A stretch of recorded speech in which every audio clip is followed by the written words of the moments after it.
Chairperson of Ward 11 in Newlands East in Durban. The former President Jacob Zuma's son was elected on Thursday at the branch's biennial general meeting. Zuma has in the past shared his ambition to one day become the ruling party's president. He received overwhelming support after a 6-month-long campaign. This is his first step towards a political career as the ruling party heads towards its elective conference next year. For more on this, we're joined by SABC's Samkele Maseko. Samkele, definitely this is not a move that can be seen as a small one. Being elected the branch leader of this particular Newlands East branch, Ward 11, this is quite significant. In a way, it is quite significant, particularly looking at the political dynamics in that elective region of the ANC, looking at the regional conference that is upcoming, that is due to be held by the end of February, knowing that three regions in KZN are holding the regional conferences this weekend. That is the Josiah Komete region, formerly known as Ukashamba region. You go towards the Moses Madida region, and in the Umkhonto district municipality, they have their own regional conference this weekend. And this afternoon, the provincial chairperson will be opening the General Kizangambanza, which is the Ilembe district region of the ANC's regional conference this afternoon. So it basically tells you that Duduzane Zuma, who is the son of former President Jacob Zuma, being elected as the branch chairperson of his ward in Newlands, is part of those whom are aligned to the former president who are trying to make a political comeback within that particular province. Duduzane has been trying to make strong inroads within that particular branch. You remember earlier on during the course of the local government elections, he did take some groceries to the community of that particular ward to try and engage with them. And he was addressing a few political gatherings within that particular region of eThekwini, where Zandile Kumete is expected to go head-to-head with Thabane Nyaose, who both of them are contesting to be the regional chairperson of the ANC's biggest region nationally. Now, Samkele, one cannot view this as just the issue of the eThekwini region, especially because we know how the relations within that particular region have been a headache for the ANC, not only in KwaZulu-Natal, but also nationally.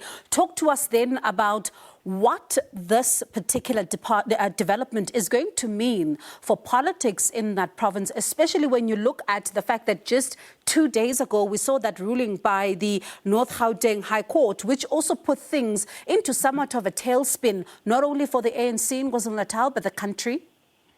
The biggest problem that many of us, particularly within the media fraternity, are still stagnant and are still dogged within the political divisions of the ANC in Nasrec, which is CR17 and NTZ. The ANC's political machinations have long moved from Dr. Duduzane Zuma and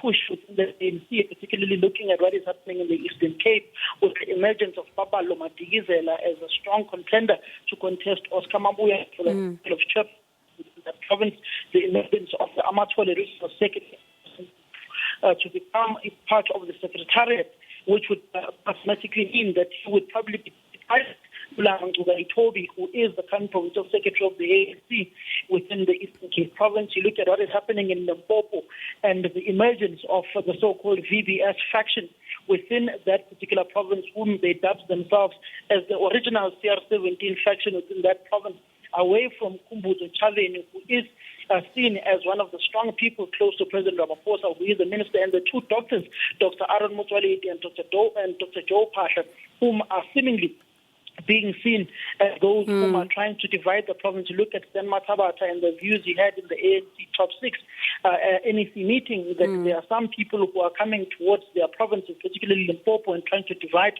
that particular province. You look at the emergence of Ludere within the Vembe region and what that particularly signifies for the younger generation, particularly aligned to people like Ronald Lamula within the ANC, and their perception and their view that in the 2022 conference of the ANC, that's where the true renewal of the ANC will take place, where only 3 of the older generation exiles and UDF leaders will come back, and then there must be an emergence of 3 immediate graduates of the ANC Youth League to make sure that the ANC is revived and is and the age differences within the country, where there are more relatively young people in the ANC top six to further rejuvenate and energize that party, particularly likening it how the Youth League of yesteryear made sure that James Moroka, whom was an ANC president, was ultimately removed if he was not moving in line with the Youth League program of the time. Now, Samkele, one of the things that, you talk about is the significant move, of course, in Limpopo, and the move then and the results in that Sekhukhune region have really, as you say, caused some to really start thinking about how things might turn, especially when it comes to next year's conference. But I want us to move to the Eastern Cape because you alluded to that and the biggest contender there for the current premier. But there's also another player. I am not sure if he is in the political arena, especially in that province. Let's talk about the presence of the ANC chairperson, Gwede Mantashe, who has been frequenting that particular province. Could we read more to his movements there? Gwede Mantashe, dubbed the tiger, is a political animal. Gwede Mantashe, many people have said, you undermine him at your own peril. And Gwede Mantashe was part and parcel of those who made sure that the ANC president at the Nazareth conference. Gwede Mantashe ran for the second in the land.